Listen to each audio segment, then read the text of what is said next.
Пелагониските сточари се револтирани што се уште државата не им ги исплатила целосно ланските субвенции. За литар предадено млеко добиле само за 6 месеци од 2024-та. Додека пак од 12.000 денари по грло добиток исплатени им се само 4.000 денари.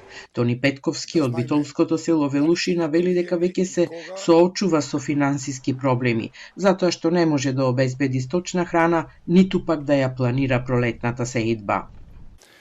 Да знаеме дали ќе ги добиеме и кога потребни се средства за да почнеме со пролетната сеидба, да почнеме со прихрана на житните култури, да припремаме површини за луцерка, така да немаме никаков одговор.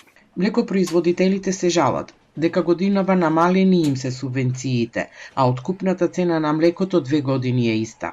Во просек добиваат по 30 денари за литар, иако малопродажната цена на млекото и млечните производи постојано расте.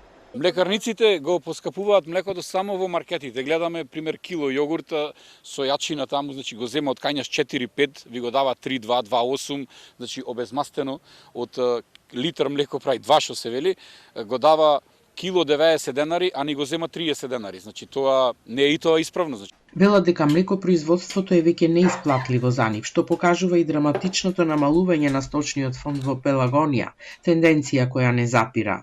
Тука во Пелагониско има 4-5 фарми по 20 грла кои се во план за продавање и дека тие фарми ќе ги затворат и потаму нема ни производи, ни сурово млеко да се произведува, затоа што со ова цена на храната и со ова производна цена на млекото нема обстанок. Безуспешни останаа обидите на Телма да добиеме одговор од Министерството за земјоделство кога млекопроизводителите од Пелагонија ќе ги добијат за останатите субвенции.